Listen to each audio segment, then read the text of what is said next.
What's good, y'all? Caligreen Too Fresh, Daily Spirits. Let's do this again. I just motherfucking made this video, but my internet or something fucked up, and I lost the video. Anyways, motherfuckers, here I am, motherfucking Daily Spirits. It's actually mine and my wife's 6th motherfucking wedding anniversary. So, whoop whoop, motherfuckers. Yeah. Anyways, let's get into this week's topic. How did you come to realize you were a juggalo? Now, you might want to go ahead and pause this, go get some motherfucking popcorn, motherfucking, go get your motherfucking cherry Dr. Pepper. Oh, wait, hold on this side. Motherfucker. Because, I'm about to give y'all a story. So, go get ready for story time, pack your motherfucking bowl, you do what you gotta do. I'll give y'all a little bit. Alright, at this point, if you haven't paused, pause. We good? You good? I'm good. Alright, let's do this. So, when did I realize I was a juggalo? I'm going to put it to you like this. I've had a few moments in and out where I felt like a juggalo, but at the same time, I didn't really realize I was a juggalo. I felt like a juggalo, but I didn't realize I was a juggalo. And the reason I didn't realize I was a juggalo, motherfucker, is due to the fact that whenever, you watch the motherfucking documentary, they be talking about, oh no, ICP fans listen exclusively to ICP and Psychopathic Records. So I listen to a lot of motherfucking music. Around the time that I discovered ICP. Oh, sorry. Motherfucking high. Anyways, so around the same time that I discovered ICP, I also discovered bands like Korn, Limp Bizkit, motherfucking shit like that. So I was listening to a lot of music. I was in the 3rd grade when I first started listening to ICP. But, I'm going to tell y'all about some moments where I felt like a juggalo. And then I'll get into when I realized I was a juggalo. So, we are in, we're in the motherfucking 6th grade right now, alright? I'm in the 6th grade. I just transferred schools. And I met a motherfucker who was a juggalo. Shout out Brock, motherfucker. What up, Brock? Motherfucker.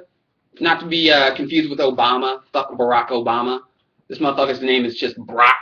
Motherfucker. Evansville, Indiana. Whoop whoop. Anyways. So, I met this motherfucker named Brock, and I have memories. Like, this is one particular memory I've got. Fucking printing out lyrics to Chicken Hunting. And, like Halls of Illusion. And just other various fucking ICP songs. I know those two for a fact. Printing out those motherfucking lyrics at the motherfucking library at the school, and then taking them to math class and trying to fucking learn the fucking lyrics. Just spitting them back and forth to each other. Like, looking back on that was a moment where I really felt like I was a juggalo.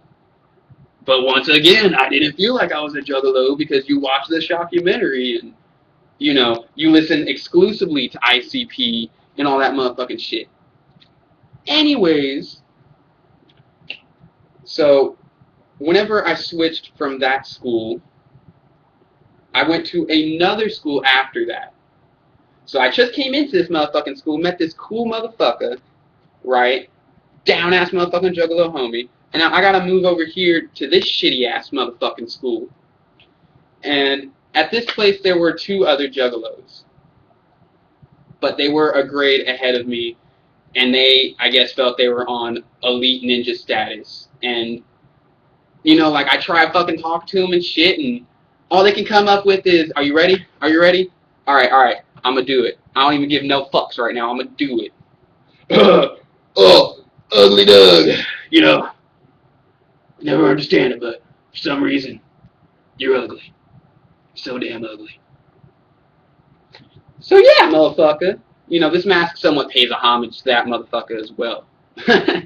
But anyways, what the fuck am I talking about? I don't wear a motherfucking mask. It's be my face. Caligreen toothbrush. Anyways. So moving on. You know, like motherfuckers like that, you know, made me feel a little more distant. You know, I still followed the music, ICP, motherfucking all that shit, you know. But from that school, I moved on once again. This time, I switched towns. I was living borderline of like Kentucky. Here's Indiana. I lived Evansville, Indiana.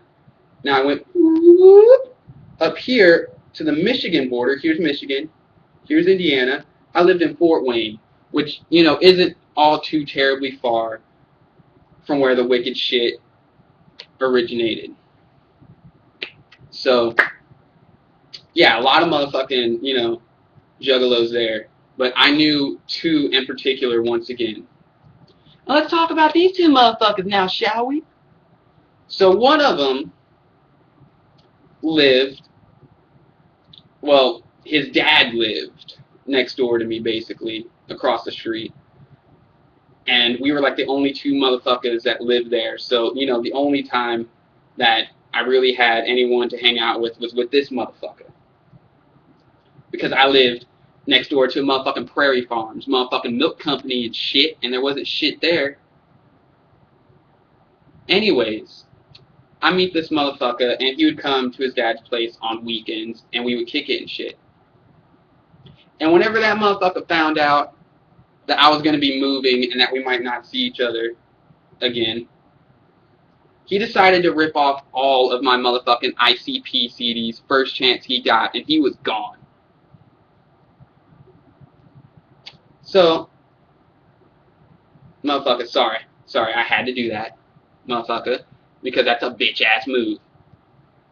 You know, if I ever meet you again, we talk, you know, you better be coming at me apologizing, motherfucker, because that's just some fucked up shit. Anyways, so that motherfucker stole my entire psychopathic CD collection, and then the other motherfucker tried to steal my Slipknot jumpsuit.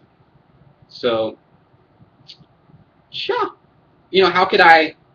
It helped me feel a little more distant from being a juggalo, because I've been given this crazy motherfucking fucked up image. But then, you know, let's go ahead and move on about 3 more years later, 3 years later. At this point, I'm living in motherfucking Los Angeles, California, motherfuckers. And I came in contact with a couple different juggalos, and these motherfuckers were cool. Straight up, like, I met this dude, his name was Mikey. Motherfucker, if you watching this video some motherfucking how, Mikey, motherfucker used to live with Alan, motherfucker. Yeah, what up? Ain't talked to your ass in a long motherfucking time. Heard you went AWOL or something. I don't know. I heard you went AWOL. Anyways, whoop whoop, motherfucker. You know, I met that motherfucker, and then I also met another motherfucker named Lunchbox. Shout out to my motherfucking homie Lunchbox and Genocide Entertainment, the motherfucking crew he run with, holding it down for motherfucking Los Angeles wicked shit. And those motherfuckers were cool, you know? And, you know, the only thing was, like, I didn't realize still that I was a juggalo. Somehow, I didn't feel like a juggalo. But even, like, my coworkers at the time I worked at Hot Topic, they recognized me as a juggalo. You know, like, my manager fucking eventually gave me a fucking big Hatchet Man window decal that we had posted up at the shop, you know, whenever the motherfucking Tempest came out. But I still didn't myself consider, you know, I don't know. I'm following all the music for the most part. But, you know, it wasn't until I moved back to Indiana. At this time, I had a wife and a motherfucking baby on the way. And, you know, my wife knew of ICP and Twisted and shit. She heard the music on my iPod, you know, shit like that. But, you know, I firsthand got to show her Juggalo because, you know, at this point, you know, there's Juggalos everywhere in my hometown. So, you know, I got to firsthand show her fucking, you know, all the music. Like, you know, it gave me, she's like, well, wait, what, Juggalo? What the fuck? Like, she was kind of confused. Like, she didn't know me as a Juggalo. And through my explanations to her of what a Juggalo was, you know, it helped. But then one thing, hold on. The fuck? Oh, there it is. This right here. Somehow, some way, this right here helped me realize that I was a Juggalo. This right here. Psychopathics, the videos. It was through this that I found out about Esham and Axe Murder Boys. And, you know, somehow, some way, even though I was following the music, like I heard Esham, you know, before, but I never really followed him too deep. You know, like I didn't know too much about Esham. I didn't know that he was even ever signed to Psychopathic. Like, how? I don't fucking know. You know, it is what it is. But it was through this that I got up to date with everything. You know, Boondocks. Fucking, I didn't know shit about motherfucking Boondocks. Motherfucking Axe Murder Boys, Esham. Bam, this right here introduced me to all that shit. And, you know, later took my motherfucking wife to the gathering. Fucking Rude Boy fucking picked us up because we were fucking hitchhiking and shit, you know, and that's how I got to show my wife what being a Juggalo was about. But, you know, it was really through this. After I got this, I started considering myself a Juggalo. It was this and Axe Murder Boys' Blood In, Blood Out.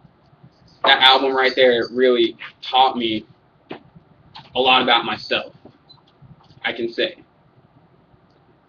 But yeah, so I'm Caligreen too motherfucking fresh. Oh yeah, real quick, I'm super fucking excited. Super fucking excited. So, finally, got this microphone in the mail.